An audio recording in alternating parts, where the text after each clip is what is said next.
Depuis tout petit, tu me pourris l'existence, n'ayant de cesse de faire de moi un enfant rejeté par les autres. Et tout ça, par ta faute, à toujours me coller. Je ne pouvais pas me faire des amis. Avec toi, c'était impossible. En plus, contrairement à moi qui suis très sociable, tu ne l'as jamais été. Tu faisais fuir les gens qui s'intéressaient à moi. Tu disais pour m'expliquer ça, que je ne devais pas aller avec les autres, qu'ils n'étaient là que pour se moquer de moi, qu'au fond d'eux, je les dégoûtais, et que c'était pour mon bien que tu les rejetais. Et puis, selon toi, on se suffisait, n'est-ce pas? Que tant que l'on veillerait l'un sur l'autre, tout irait pour le mieux.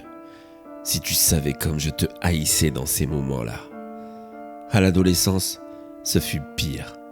Tu prenais un malin plaisir à briser tous mes rêves, me faisant comprendre que jamais je ne pourrais avoir de petite copine. Mais une fois de plus, à qui la faute? Je suis sûr que tu faisais ça par jalousie.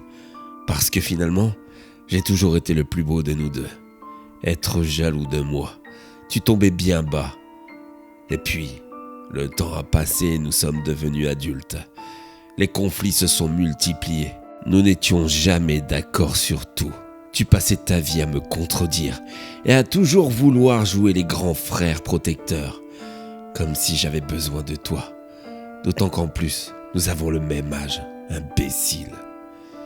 En 30 ans, j'ai fini par développer une haine incommensurable à ton égard, au point de souhaiter que tu disparaisses, que tu t'en ailles loin de moi, que tu me fous définitivement la paix, une bonne fois pour toutes.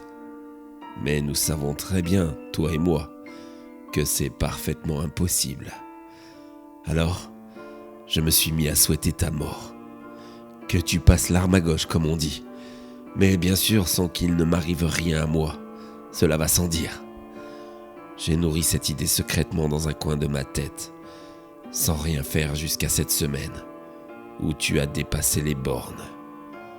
Quand tu m'as présenté ta copine, et que tu m'as montré que tu étais capable d'avoir une relation avec une femme, l'embrassant devant moi, à quelques mètres de moi, que dis-je, quelques centimètres de moi, te donnant spectacle avec cette fille vraiment bizarre, car franchement, pour sortir avec toi, elle ne peut pas être normale cette fille.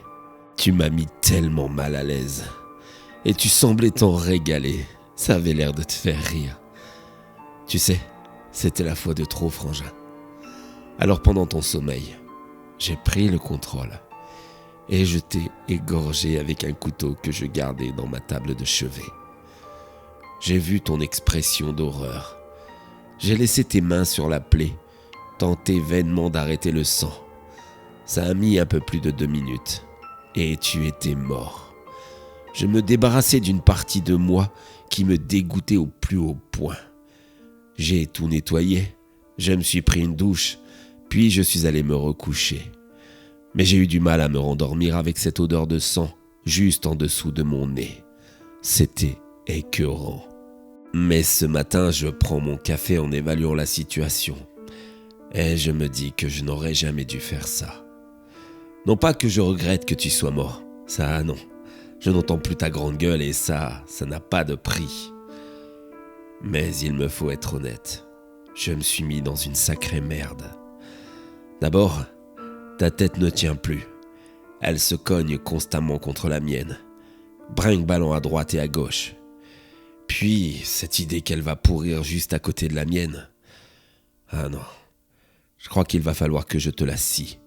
Que je la coupe. Mais est-ce vraiment sans danger pour moi? Après tout, nous partageons le même corps, hein? Mon cher frère siamois.